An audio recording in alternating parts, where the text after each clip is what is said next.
को भी आजमाया, अब आप लोग कितना इनको आजमाओगे, अब इनको और ज्यादा आजमाने की जरूरत नहीं है। और इस मामले में विशेषकर मैं दलितों, आदिवासियों व अन्य पिछड़े वर्गों के लोगों को ये बताना चाहूंगी कि इन वर्गों के लोगों को अपने पैरों पर खड़े होने के लिए परम पूज्य बाबा साहब डॉक्टर भीमराव अम्बेडकर के कड़े संघर्ष एवं इनके अथक प्रयासों से भारतीय संविधान के तहत खासकर सरकारी नौकरियों में जो इन्हें आरक्षण की सुविधा मिली है, तो उसका यहाँ कांग्रेस, बीजेपी व अन्य जातिवादी पार्टियों की नई सरकारों में इन्हें पूरा लाभ नहीं मिल पा रहा है। और अब तो ये जातिवादी सरकारें अपने राजनीतिक नफे नुकसान को भी ध्यान में रखकर इनके इस आरक्षण को जो बाबा साहब डॉक्टर अम्बेडकर के अथक प्रयासों से SC, ST, OBC वर्गों के लोगों को जो विभिन्न क्षेत्रों में आरक्षण मिला है, खासकर सरकारी नौकरियों में जो आरक्षण मिला है, तो उसका पूरा लाभ आप लोगों को नहीं मिल पा रहा है।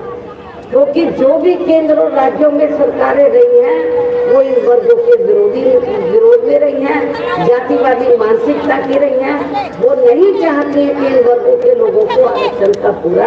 लाभ मिले। और अब ये लोग अपने नफे नुकसान, राजनीतिक नफे नुकसान को देखकर उनको मालूम है कि यदि हम इन वर्गों का सीधा आरक्षण खत्म करेंगे तो उनको राजनीतिक नुकसान हो जाएगा। तो अब तो ये जातिवादी सरकारें अपने राजनीतिक नफे नुकसान को भी ध्यान में रखकर इनके इस आरक्षण को मान्य कोर्ट की आड़ में इसे प्रभावहीन बनाने में व खत्म करने की भी पूरी कोशिश में लगी है। अब सीधा हाथ नहीं डाल रही है, अब कोर्ट का सहारा लेकर आपके आरक्षण को ये खत्म करना चाहती है। और इसका खास उदाहरण दिनांक 1 अगस्त 2024 को माननीय सुप्रीम कोर्ट का दिया गया निर्णय है, जिसमें कोर्ट ने SC व ST के आरक्षण अर्थात इसमें वर्गीकरण करने व क्रीमी लेयर आदि को भी लागू करने की बात कही है, जिससे हमारी पार्टी कतई भी सहमत नहीं है। इतना ही नहीं बल्कि कोर्ट के इस निर्णय को प्रभावहीन बनाने वैसे पूर्व की स्थिति में लाने के लिए हमने मीडिया के जरिए केंद्र की वर्तमान भाजपा सरकार से संसद में संवैधानिक संशोधन विधेयक लाकर इसे पास कराने का भी अनेकों बार अनुरोध किया है, लेकिन हमारे इस अनुरोध को अभी तक भी केंद्र सरकार ने स्वीकार नहीं किया है। और इस मामले में विपक्ष की भी सभी आरक्षण विरोधी जातिवादी पार्टियां कुछ भी खुलकर बोलने के लिए तैयार नहीं है। कांग्रेस पार्टी है और जो इनका इंडिया गठबंधन है वो भी इस मामले में चुप है। और अब तो इनकी राज्य सरकारों ने कोर्ट के इस निर्णय को लागू करना भी शुरू कर दिया, जो सुप्रीम कोर्ट ने दिया है कि SC, ST का जो आरक्षण है, आरक्षण में आरक्षण, इसका वर्गीकरण करके जो पहले कभी क्रीमी लेयर इन वर्गों में नहीं होता था वो भी लागू कर दिया इन्होंने। तो और अब तो इनकी राज्य सरकारों ने कोर्ट के इस निर्णय को लागू करना भी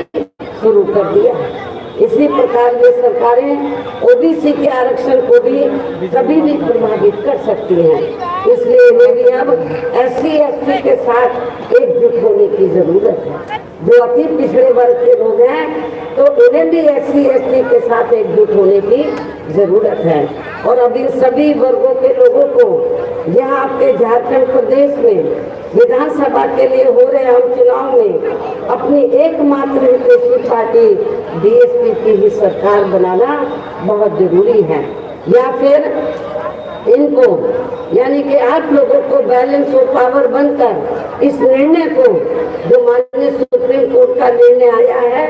SC, ST के आरक्षण को लेकर, इस निर्णय को यहाँ लागू होने से तब तक रोक कर वे लटका कर रखना है जब तक केंद्र की सरकार कोर्ट के इस निर्णय को संसद में संवैधानिक संशोधन विधेयक के जरिए प्रभावहीन बना के या खत्म करके इसे पुरानी स्थिति में बहाल नहीं कर देती है। या जब तक बीएसपी केंद्र की सत्ता में नहीं आती है या बीएसपी इसको जो जजमेंट आया है तो इसको प्रभावी नहीं बना देती है। और ये इसलिए भी करना बहुत जरूरी है क्योंकि माननीय कोर्ट ने अपने इस निर्णय को लागू कराने का ये कार्य अब सीधा राज्य सरकारों के ऊपर छोड़ दिया। जो अब ये सरकारें इसकी आड़ में अपनी पार्टी के लाभ के हिसाब से इन वर्गों को बांटकर इन्हें आपस में ही लड़ाएंगे। SC ST को लोगों को आरक्षण में आरक्षण देकर इनको आपस में ही लड़ाएंगे तथा इसका राजनीतिक फायदा भी ये विरोधी पार्टियां खूब उठाएंगे। जबकि संविधान के मुताबिक किस जाति को SC व ST की सूची में शामिल करना है या नहीं करना है तो इसका ये अधिकार अभी तक केवल संसद व माननीय राष्ट्रपति जी को ही दिया हुआ था, लेकिन माननीय सुप्रीम कोर्ट ने अब ये अधिकार सीधा राज्य सरकारों को दे दिया। और अब तो कांग्रेस के श्री राहुल गांधी ने भी विदेश में जाकर इनके सभी आरक्षण को, इन वर्गों के सभी आरक्षण को आगे वक्त आने पर खत्म करने का भी ऐलान कर दिया। कांग्रेस ने तो कहा कि हम बिल्कुल खत्म कर देंगे जब वो सेंटर में आ जाएंगे। ऐसे में यही कहना है कि देश में इन वर्गों को बाबा साहब डॉक्टर भीमराव अम्बेडकर ने जो आरक्षण का ये संवैधानिक अधिकार दिया है तो उसे अब यहाँ सभी जातिवादी पार्टियां किस्म किस्म के हथकंडे इस्तेमाल करके प्रभावहीन बनाने में व खत्म करने की ही पूरी कोशिश में लगी हुई है। और इसी मानसिकता के तहत चलकर ही केंद्र व राज्यों में कांग्रेस, बीजेपी व अन्य जातिवादी पार्टियों की भी रही सरकारों ने इनका आरक्षण का कोटा अभी तक भी पूरा नहीं भरा, जिसे फिर अंत में किसी न किसी रूप में सामान्य वर्गों को ही दे दिया जाता है। पदोन्नति में आरक्षण को तो इन्होंने बहुत पहले ही माननीय कोर्ट की आड़ में इसे काफी हद तक खत्म कर दिया है। इसके साथ ही केंद्र व राज्यों की भी सरकारों द्वारा इन वर्गों के लोगों को प्राइवेट सेक्टर में आरक्षण दिए जाने की व्यवस्था किए बिना ही इनके ज्यादातर सरकारी कार्य अब यहाँ प्राइवेट सेक्टर के जरिए ही देश के अधिकांश बड़े बड़े पूंजीपतियों व धनराशियों को ही दिए जा रहे हैं, जिसके कारण आपके यहाँ झारखंड प्रदेश सहित पूरे देश में अब इन वर्गों के लोगों को आरक्षण का बहुत कम ही लाभ मिल पा रहा है। और इससे अब पूरे देश में दलितों व आदिवासियों के साथ साथ अन्य पिछड़े वर्गों के लोगों को भी काफी ज्यादा नुकसान हो रहा है। जबकि अन्य पिछड़े वर्गों के लोगों को ये भी मालूम होना चाहिए कि इन्हें मंडल कमीशन की रिपोर्ट के तहत आरक्षण की ये सुविधा केंद्र में कांग्रेस पार्टी की रही सरकार में नहीं मिली थी, बल्कि बीएसपी के कड़े संघर्ष अब हम अथक प्रयासों से ही केंद्र में रही श्री बीपी सिंह की सरकार में मिली है, जिसका भी अब यहाँ जातिवादी विरोधी पार्टियों की चल रही सरकारें इन्हें पूरा लाभ नहीं दे पा रही हैं। इसके साथ ही श्री बीपी सिंह की सरकार में ही इन वर्गों के मसीहा परम पूज्य बाबा साहब डॉक्टर भीमराव अम्बेडकर को भी यहाँ भारत रत्न की उपाधि से सम्मानित किया गया है, जिसके लिए वो हर प्रकार से पात्र भी थे। जबकि उन्हें ये सम्मान उनके जीते जी केंद्र में रही कांग्रेस पार्टी की सरकार में ही बहुत पहले मिल जाना चाहिए था, लेकिन कांग्रेस पार्टी की रही सरकार ने अपनी जातिवादी मानसिकता की वजह से इनके देहांत के बाद भी इन्हें ये सम्मान नहीं दिया है, जो इनके द्वारा बनाए गए संविधान के सम्मान की अब ये आए दिन हवाई बात करते हैं। लोग तो ये कहते हैं एक छोटी सी किताब बना रखी है, लाल कवर है और अंदर कागज खाली है। उनको ये नहीं मालूम संविधान में क्या लिखा है और वो किताब को दिखाते बोलते हैं लेकिन संविधान के मुताबिक चाहे वो केंद्र में कांग्रेस पार्टी पावर में रही है लंबे अरसे तक आजादी के बाद, और राज्यों में भी अभी भी है, लेकिन उन्होंने संविधान का सही तरीके से पालन नहीं किया है, उस पर अमल नहीं किया है। इतना ही नहीं बल्कि इनके कारवां को, बाबा साहब डॉक्टर भीमराव अम्बेडकर के कारवां को आगे बढ़ाने वाले, वे हर मामले में समर्पित रहे व्यक्तित्व मान्यवर श्री काशीराम जी के देहांत होने पर केंद्र में रही इसी कांग्रेस पार्टी की सरकार ने इनके सम्मान में एक दिन का भी राष्ट्रीय शोक घोषित नहीं किया था। इससे भी इन वर्गों के प्रति इस कांग्रेस पार्टी की हीन व जातिवादी मानसिकता साफ झलकती है। इसके साथ ही इन वर्गों के लोगों को जुर्म जाति से निजात दिलाने के लिए जो भी नियम व कानून आदि बने हैं, तो उन पर भी केंद्र व राज्यों की जातिवादी सरकारें सही से अमल नहीं कर पा रही हैं, जिससे अब यहाँ खासकर दलितों, आदिवासियों वे अन्य पिछड़े वर्गों के ऊपर शोषण करने वाले लोगों का मनोबल और भी ज्यादा बढ़ा है। और ये सब हमें यहाँ आपके झारखंड प्रदेश में भी